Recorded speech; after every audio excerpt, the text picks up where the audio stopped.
जो लड़के पक्ष के लोग आए थे वो लोग अभी चाय वगैरह पी ही रहे थे कि अचानक से लड़के का जो पिता होता है, लड़के का पिता उठता है और लड़के का पिता उठने के बाद नंदलाल से कहता है कि नंदलाल जी, ये सब तो होता रहेगा, लेकिन आप ऐसा करिए, जिस मुद्दे पर हम बात करने के लिए आज एकत्रित हुए हैं, जिस मुद्दे पर बात करने के लिए हमने आज की ये तारीख तय की है, उस मुद्दे पर बात करते हैं। अब नंदलाल के चेहरे पर हवाइयां तैर जाती हैं, पूरा चेहरा लाल हो जाता है। नंदलाल अपने बेटे प्रमोद को बुलाता है और कहता है कि बेटा, अब तुम जवान हो चुके हो, मैं तो बुजुर्ग हूँ, शायद ये कुछ इतना मांग ले कि मैं उस चीज़ों को सहन ना कर पाऊँ। अब नंदलाल के चेहरे पर उसका बेटा प्रमोद देखता है कि पसीने की बूंदें ओस की तरह, जैसे घास पर सुबह सुबह ओस फैली रहती है, वैसे पूरे चेहरे पर नंदलाल के पसीने की बूंदें तैर रही थी। ये समझो कि उसके साथ अटखेलियां खेल रही थी। अब नंदलाल प्रमोद दोनों साथ बैठते हैं और फिर प्रमोद के मुंह से निकलता है लड़के के पिताजी के लिए कि हाँ चाचा जी, बताइए आपकी क्या मांग जांच है। अब लड़के के पिताजी कहते हैं कि हमारी तो जो मांग जांच है वो मैं आपको बाद में बताऊंगा, आप देना क्या चाहते हैं। एक बुजुर्ग पिता और एक बेटा, बेटा जिसकी उम्र अब बड़ी हो चुकी है, बेटा बड़ा हो चुका है और अपने बाप के कंधे के बराबर आ गया है, और वो अपने पिता के साथ मिलकर खेती बाड़ी का काम करता है और खेती बाड़ी के काम में पिता के कंधे से कंधा मिलाकर चलता है। दोनों आज पूरी रात नहीं सोए थे, दोनों को नींद नहीं आ रही थी। दोनों, बेटा देखता है कि बाप जो है वो बार बार चारपाई से उठ जा रहा है और उसके बाद चारपाई से उठने के बाद बेटे की तरफ देख रहा है, और बेटे को जब बाप देखता है तो वो देखता है कि आज बेटा भी एक अजीब सी उलझन में पड़ा हुआ है। दोनों एक दूसरे को देखते हैं, देखते पूरी रात गुजर जाती है और रात गुजरने के बाद जैसे ही सुबह होता है, सुबह होने के बाद दोनों एक दूसरे के आमने सामने पड़ते हैं। दैनिक क्रियाकलाप से जब उन्हें छुट्टी मिलती है, दोनों एक दूसरे के सामने पड़ते हैं। दोनों के चेहरे पर आज हवाइयां तैर रही थी, दोनों के चेहरे आज पूरी तरीके से लाल पड़ चुके थे।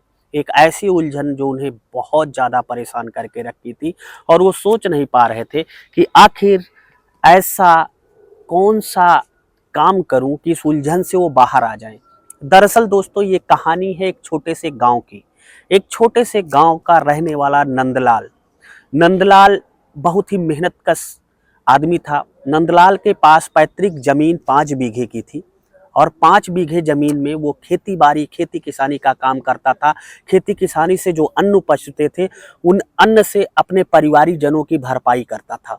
समय के साथ नंदलाल और नंदलाल की पत्नी का अच्छा खासा जीवन यापन होता रहा और नंदलाल की कुल 4 संतानें होती हैं, जिसमें एक बेटी होती है और एक बेटा होता है, और 2 बेटियां और भी बाद में हुई नंदलाल के। टोटल 4 संतानें होती हैं। छोटा सा परिवार 4 लोगों का, और नंदलाल की पत्नी, टोटल 6 लोग।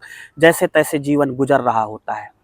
अब नंदलाल की एक बेटी की शादी नंदलाल ने, चूंकि सबसे बड़ी बेटी थी, तो नंदलाल ने अपनी उस बेटी की शादी अपनी जो उसका पैतृक खेत होता है, उस खेत का कुछ हिस्सा बेचकर वो अपने बेटी की शादी कर देता है। लेकिन अब जमाना चेंज हो चुका था और उसका बेटा उसके साथ मेहनत मजदूरी में हाथ बटाने लगता है। पहले तो जब वो नाम लिखवाता है स्कूल में, तब वो पढ़ने जाने लगता है और कक्षा 8 तक पढ़ाई करते करते उसे लगता है कि नहीं, पिताजी अब बुजुर्ग हो चुके हैं और घर में 2 बहनें और हैं जो कि उससे बड़ी हैं।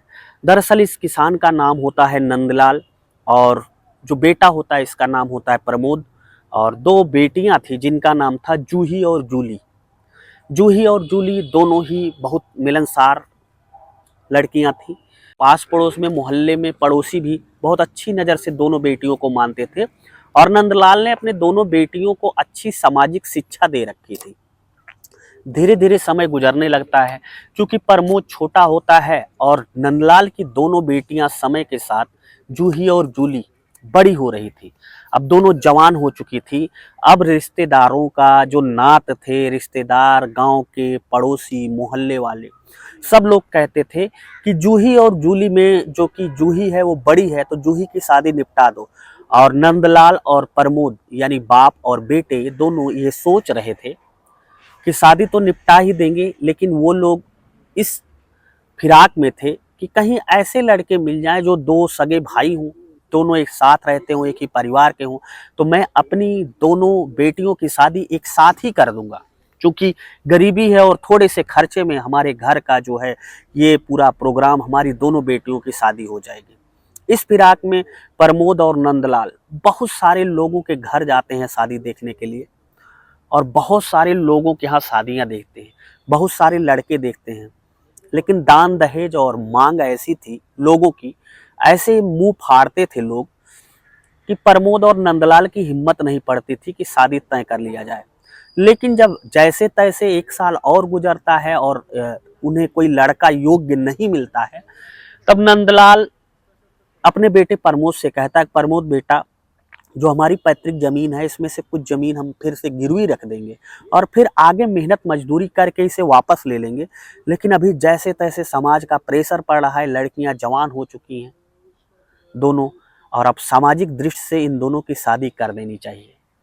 अब एक घराने में कोई रिश्ता बताता है नंदलाल को। नंदलाल अपने बेटे प्रमोद को लेकर जाता है और देखता है उस घर में दो लड़के थे, दोनों सगे भाई थे। पिताजी जूनियर हाई स्कूल के सरकारी मास्टर होते हैं। जब ये लोग लड़के देखने पहुंचते हैं, उन दोनों लड़कों को, दोनों भाइयों को देखते हैं, तो दोनों भाई बहुत ही सभ्य सुशील, घर परिवार सब कुछ।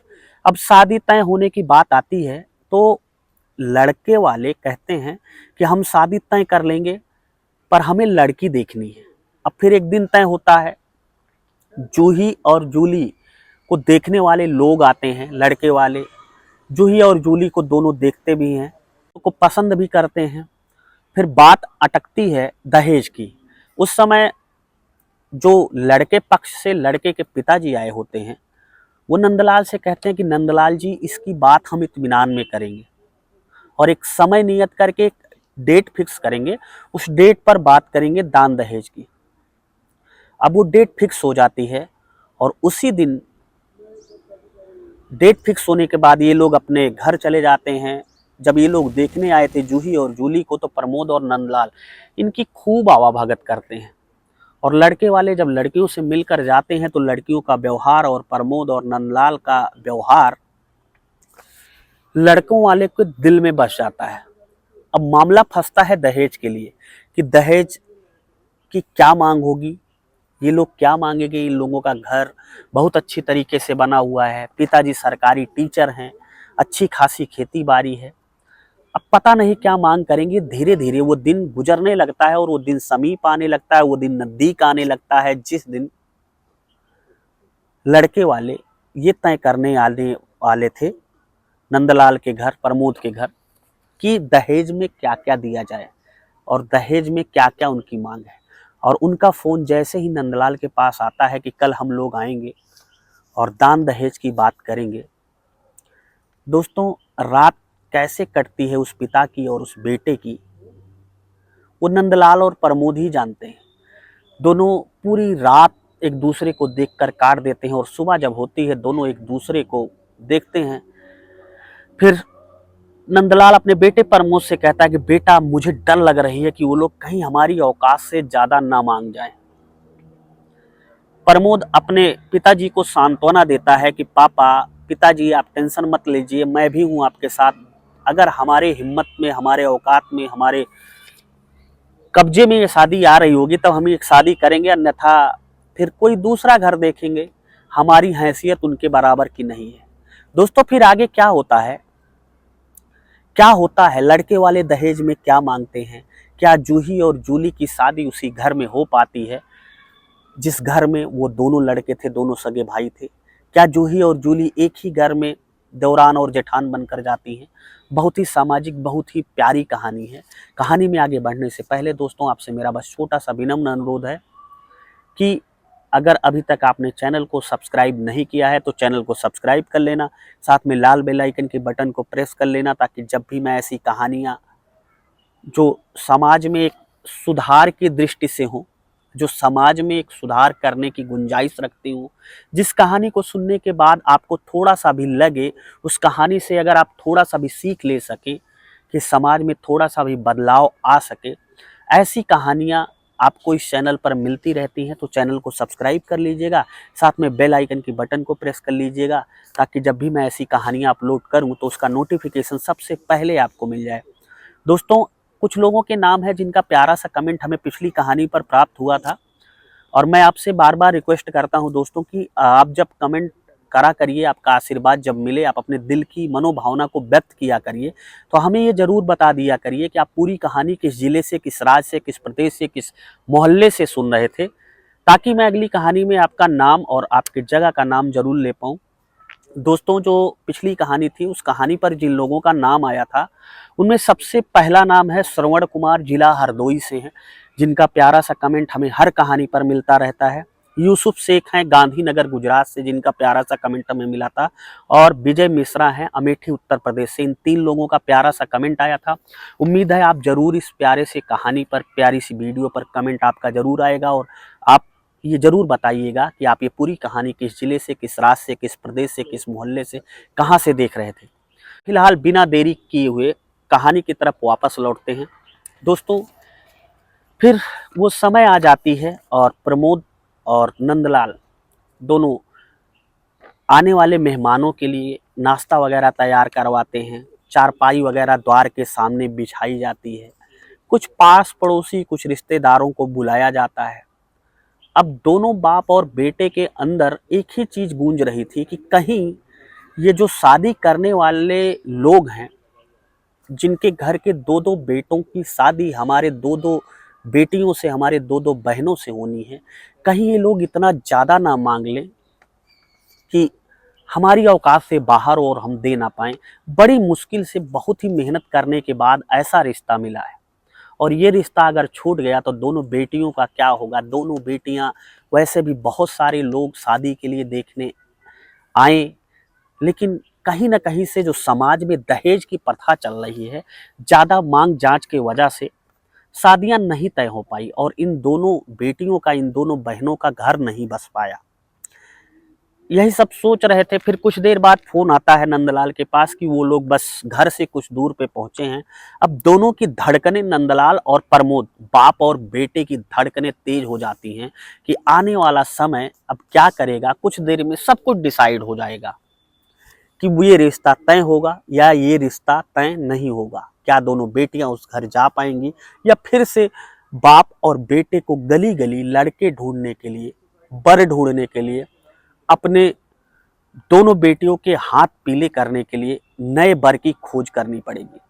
फिलहाल कुछ देर बीतता है और फिर 2 गाड़ियां अचानक द्वार पर आकर रुकती हैं।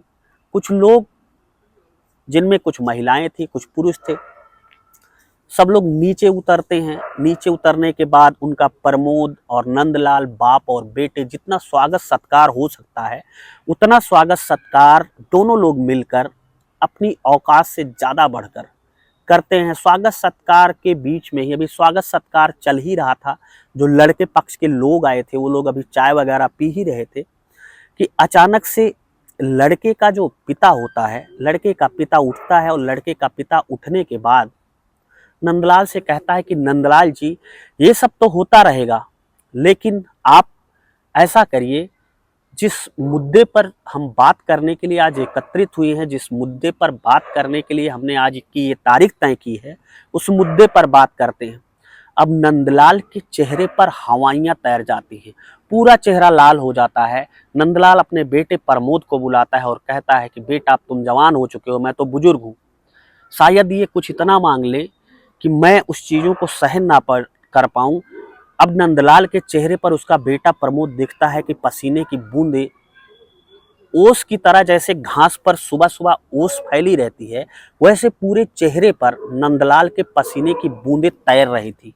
ये समझो कि उसके साथ अटखेलियां खेल रही थी। अब नंदलाल प्रमोद दोनों साथ बैठते हैं और फिर प्रमोद के मुंह से निकलता है लड़के के पिताजी के लिए कि हाँ चाचा जी, बताइए आपकी क्या मांग जांच है। अब लड़के के पिताजी कहते हैं कि हमारी तो जो मांग जांच है वो मैं आपको बाद में बताऊंगा, आप देना क्या चाहते हैं। आपने कुछ संकल्प तो किया होगा, आपकी दोनों बेटियां एक ही घर में जा रही हैं, आप भी कुछ देना चाहते होंगे, आपके अंदर कुछ तो आया होगा, आपने भी, आपके घर में भी और शादियां हुई होगी, तो कुछ न कुछ तो आप बताइए ही। नंदलाल कहता है कि मैंने अपनी जो बड़ी बेटी थी, अपनी सारी स्थिति बताता है, बड़ी बेटी की शादी एक खेत का एक हिस्सा बेचकर किया था, और अब जमाना तब से बहुत ज्यादा आगे बढ़ चुका है। अब जब ये दोनों बेटियों की शादी करनी है, तो मैं गरीब आदमी जिसके पास 4-5 बीघे खेती है, कोई नौकरी नहीं है, कहीं से बाहर से कोई कमाने वाला नहीं है, कोई आय का स्रोत नहीं है, ऐसे में मैं गरीब आदमी आपको क्या ही दे सकता हूँ। अब जब लड़के का बाप ये सब सुनता है, वो तुरंत ही नंदलाल को किनारे बुलाता है, और किनारे बुलाने के बाद कहता है कि नंदलाल जी, ऐसा है कि आप अपनी बेटी की शादी में कुछ देना या ना देना, हमारे जो 100-50 आदमी आएंगे उन्हें आप इज्जत से भोजन करा देना, और मैं नहीं चाहता हूं कि हमारा आपका रिश्ता हो रहा है, आप अपनी दोनों लड़कियों को हमारे दोनों लड़कों के साथ शादी कर रहे हैं, ब्याह कर रहे हैं। हम यहाँ पर व्यापार करने नहीं आए, हम यहाँ पर रिश्तेदार बनने आए हैं। और मैं ऐसे में आपसे बस इतना ही कहूँगा कि आप किसी से भी 25 पैसे का कर्ज लेकर, अपनी जमीन को गिरवी रखकर, अपने पत्नी के कोई गहने गिरवी रखकर कृपया हमें दहेज मत दीजिएगा। हम आपके घर से अपनी बहू ले जाना चाहते हैं, अपने घर की लक्ष्मी ले जाना चाहते हैं। हम आपके घर के कर्ज की लक्ष्मी, जो लक्ष्मी यहाँ से मेरे घर जाएगी, उसका पिता कर्ज के बोझ से दबा हो, उसका भाई कर्ज के बोझ से दबा हो, हमें ऐसी लक्ष्मी, ऐसी दुल्हन अपने घर नहीं ले जानी है। बस इतना ही कृपा करिएगा नंदलाल जी, हमें कुछ भी नहीं चाहिए। आपकी जो हैसियत होगी वो दे दीजिएगा, अपनी बेटियों को एक एक साड़ी दे दीजिएगा, जो लोग बारात में आएंगे उनकी अच्छी से सेवा कर दीजिएगा। बस इतना ही चाहिए नंदलाल जी हमें। हम आपसे दहेज मांगने नहीं आए हैं, और ना ही हम आपसे दहेज मांग रहे हैं। जैसे ही नंदलाल ये सारी बातें लड़के के पिताजी के मुंह से सुनता है, उसके पास कुछ नहीं था, सर पे रखी अपनी टोपी लड़कों के पिताजी के पैरों में रखकर गले से लगाकर रोने लगता है, और कहता है कि धन्य है ऐसे पुरुष, धन्य है ऐसे लोग, धन्य है समाज में ऐसे सज्जन व्यक्ति, जिन्हें आज भी पैसों की, दहेज की, किसी भी प्रकार का शादी में कोई भी लोभ, कोई भी लालच नहीं है, किसी भी प्रकार का कोई लालच नहीं है।